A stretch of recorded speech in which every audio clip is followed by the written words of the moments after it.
Human Fall Flat has sold over 40 million copies, outselling huge franchises like Diablo, Zelda, and even Call of Duty. But unlike those games, it had no budget, middling reviews, and it's like impossible to do anything in this game. I try to do things and you just ruin it. You ruin it. So how exactly was this broken game able to become the number 17 best-selling game of all time? What was the secret? You see, my first experience with Human Fall Flat wasn't that much different than anybody else's. Okay, you just put it to the right. Alright, figure out the rest, boys. Okay, a little too much, a little too far. Okay, you've ripped the red cord completely off. But very quickly you start to realize that's the beauty and the charm of the game. There you go, there it is. Okay, it's gonna have the subatomic discharge is going to stop, and it's gonna launch. Alright, well, I got nothing. What looks like a broken game is disguised as a brilliant puzzle game where the rules don't matter and the points are made up. That's right, the points here are just for appearances only, just like my gym bag. You see, you're supposed to fall flat, and when you do it with your best humans, well, it's downright hilarious. Pivot! No, left is right, right is left. What's going on over there, Goose? I just have this gear. Put one of your hands on top. How? No! And I just want to put this simple gear. Stay there. Stay there. No, use momentum. I just want to put it in here. Oh my god. Oh wait. I feel dumb. But it wasn't always that way. And to understand how we got here, we have to go back where it all started. You see, in the largest city of Lithuania was a man by the name of Tomas Sakalauskas. And dear God, I hope I pronounced that right. It's luck. Yeah. The only thing he cared about was racing and video games. Oh, and also his family, but that'll come up later. Right, Vin? You don't turn your back on family. So unfulfilled with his career, Tomas does what we all dream of doing with every breath that we take. He quits his 9-to-5 corporate job and starts making video games with the support of his lovely wife and 3 kids. I don't like my job, and I don't think I'm gonna go anymore. Now I know we've heard this story a million times before, but Tomas was different. The man teaches himself game design principles as fast as he can and builds a small team so he can finally create his dream game, a mobile racing game under the company No Break Games. Pretty wholesome, right? Get it? It's like his games. He loves racing. It's wholesome. It's wholesome. The man was living the dream, combining everything he loves into one game.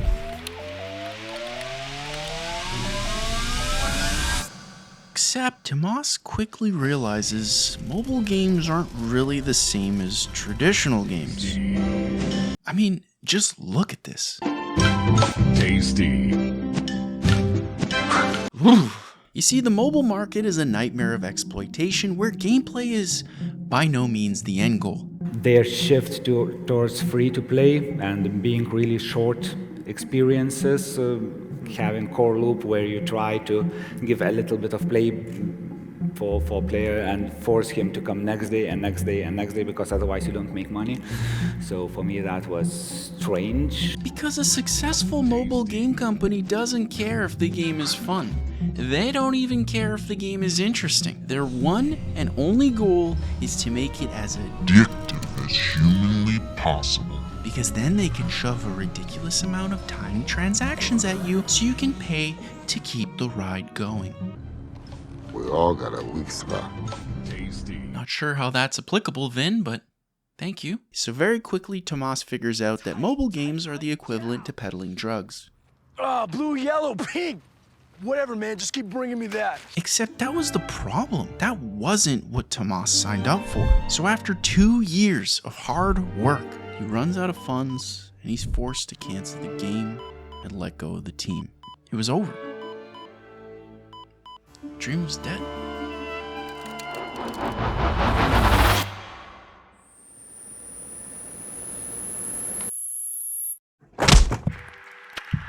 Unfortunately, I had to dismantle the team, and I was standing a choice going back to normal software development but I checked that I have enough runway to try something in games as a solo developer. After falling flat on his face, Tomas takes up a contract with Intel for their version of the Kinect. My god, remember when the Kinect was thought to be a thing? It was the future, as they said. You ever wonder what the bottom of an Avatar shoe looks like? Well, bam! There it is. Yeah, that's not what the man wanted, but at the end of the day, he needs money to support his family. They're everything to him. Tell him, Vin. This is Brazil. Not sure how that's relevant, Vin. You see, while he's prototyping and/or wabamming on Intel's camera thing, he gets an idea for a new game. A puzzle game that uses physics based on two of his favorite games. The first being Limbo, a dark physics-based platformer with a giant fascination on creepy spider legs. Because in Limbo I really liked how you can pull things and they feel physical. And Portal, a puzzle game where you solve challenges by using portals. What did you think? Also, there's Cake and some weird animal print turret, but that's for another time. So, the way Tomas sees it, he's got one shot. Some might even say he's got one opportunity. But the real question on his mind was, does he capture it or let it slip? Also, I'm not sorry for what I am. I'm built different. Editor, roll the clip. I didn't know the formula, I still don't know the formula, so yeah.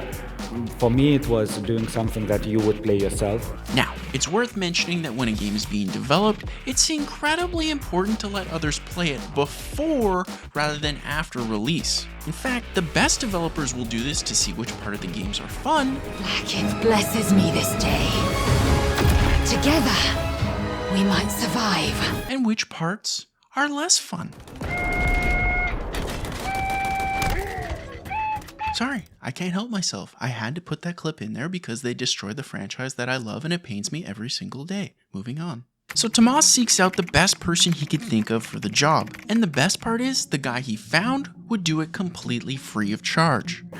And then I gave it to my kid to play a little bit and... AKA child labor, except this one's okay because it's family. That's my girl.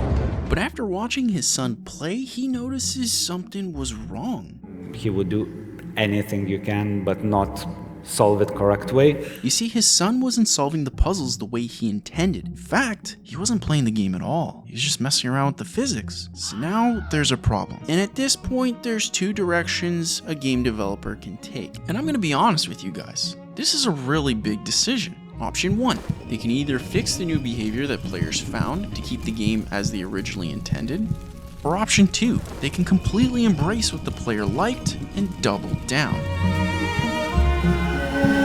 Why do puzzles need to be watertight and protected like players could not do it some other way? It's quite opposite, so that was the major twist, I think, that made the game what it is today. Call the man a good dad or call him a great game developer, but Tomas chooses option 2 and titles the game Human Fall Flat. Get out of here! Right now. The vision's set and Tomas is off to the races. He can smell victory right around the corner. Except this is where the hardest part of game development happens: marketing. That was an odd coincidence. Sure, building a game is incredibly difficult. I mean, at the end of the day, you gotta do complex maths and stuff. But getting players all around the world to stop paying attention to the hundreds of high-quality games at their fingertips, play the greatest games lineup in Xbox history. Hey, I doubt it! And look at your game instead is like nightmare mode. Also, when the game looks like this,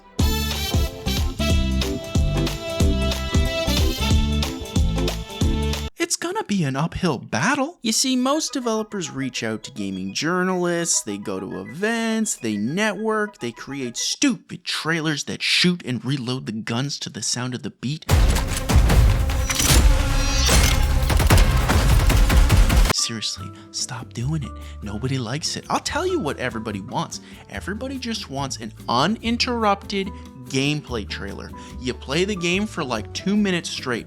5 minutes. Uninterrupted gameplay. No more in-engine, no more stupid trailers where you reload the gun to the sound of the beat. No one cares. No more CGI trailers, none of that. Uninterrupted gameplay trailer, okay? Marketing team, game developers, publishers, nobody cares about anything else. We just want to see what we'd get exactly if we bought it, okay? That's all we want.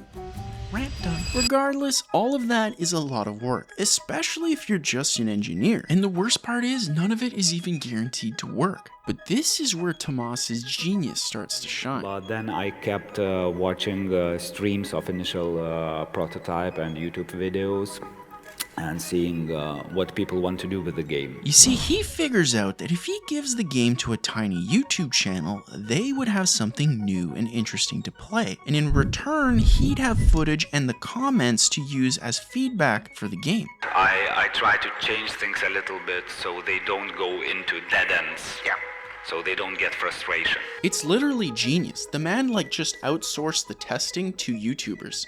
It's like a win-win for everybody and no one complains. So the game gets exposure, the content creator gets free content to get a competitive edge, and Tomas learns how to make the game better for free.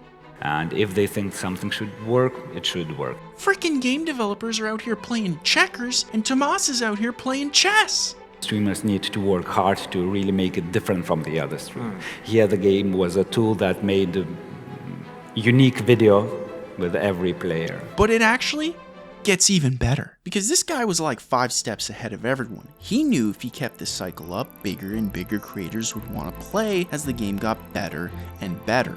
And this is actually where open puzzle game is much easier to make, because if people cheat, that's by design. It was a snowball effect. Creators play the game, he gets feedback, and the game gets more popular. Rinse and repeat. Oh, and the whole time this is happening, people are flocking to buy the game. It was thousands of copies sold in 2 days, and I was, what is happening? What happened? And by 2019, Human Fall Flat is on a Goose and roll. At this point, nothing can get in their way.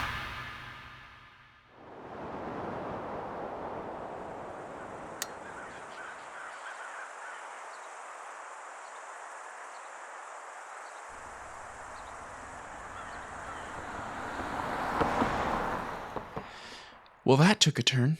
Okay, so the world is getting tense.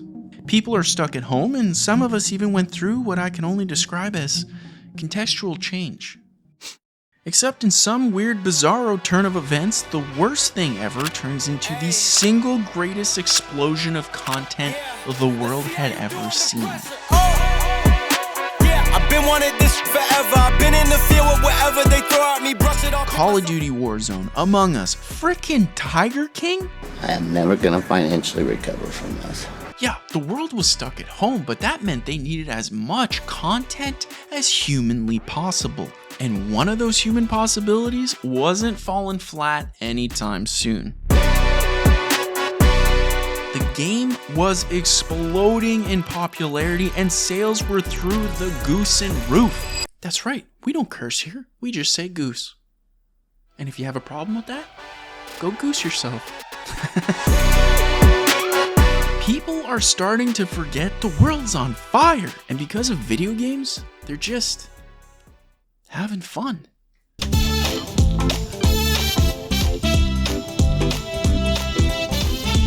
You see, Tomas was just a software developer sick of living someone else's dream. And if there's anything I want you to take away from this video is that he didn't give up.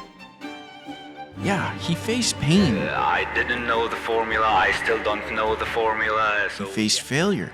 For me, it was doing something that you would play yourself. And he had to make difficult decisions. But because of his hard work, his dedication, and the tremendous support of his family. Family. No Break Games and Tomas came back stronger to make what started as a dream the number 17 best-selling video game of all time. That's the part where you stick to your dreams, stick to what you believe in. That makes sense because you can make something that at least you have one player that would like it. As always, keep it cute and remember, the laws of physics don't matter when you have family.